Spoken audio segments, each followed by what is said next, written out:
მასწავლებლთა სასერტიფიკაციო გამოცდები ფიზიკაში 2021 წელი პირველი ვარიანტი ამოცანა ნომერი 12. განსაზღვრეთ ნახატზე გამოსახულ სქემაში ძაბვა 3 ტევადობის კონდენსატორზე. ძაბვის მოდებამდე კონდენსატორები დამუხტავი იყო. მოცემული გვაქვს ნახატის მიღებით C1 უდრის C-ს, C2 მეორე კონდენსატორის ტევადობა უდრის 3C-ს. აგრეთვე გითხრეს, რომ ძაბვის მოდებამდე კონდენსატორები დამუხტავი იყო, შესაბამისად QC საწყის მომენტში იყო 0 ტოლი და Q3C საწყის მომენტში აგრეთვე იყო 0 ტოლი. და გვეკითხებიან, განსაზღვროთ რის ტოლი არის 3C ტევადობის კონდენსატორზე ძაბვა U3C. ხო, მოდით ჯერ განსაზღვროთ თვითონ მუხტის სისტემაში.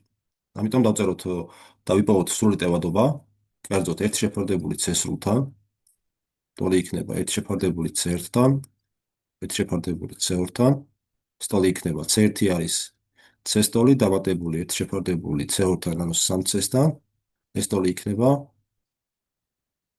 3C 1 პლუს გაცრავად 3 პლუს 1.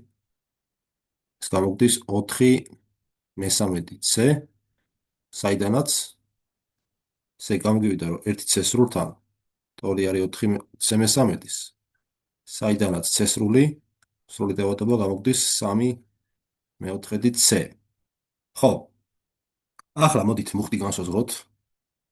ტევადობის განმარტებიდან მუხტი ტოლი არის C სრული გამრავლებული U-ზე და ეს ტოლი იქნება, ესე იგი C სრული მივიღეთ 3/4C, 3/4CU. და ახლა გავიგოთ თვითონ ძაბვა U3C-ზე რის ტოლი იქნება, ეს ტოლი იქნება Q შეფარდებული C2-თან, რადგან 3C-ზე გვაინტერესებს, ანუ Q-ნა შევაფარდო 3C-ზე, 3C-თან, ეს ტოლი იქნება Q-ს მნიშვნელობა არის 3CU4, გაყოფილი 3C-ზე, ანუ გამრავლებული 1 შეფარდებული 3C-თან. ეს 3C და 3C შეიკვეცა და საბოლოოდ მივიღებთ, რომ ეს ტოლი არის U4-ის. ანუ საბოლოოდ რო დავწეროთ, ძაბვა 3C-ზე ტოლი ყოფილა U4-ის. და პასუხი ეს არის A.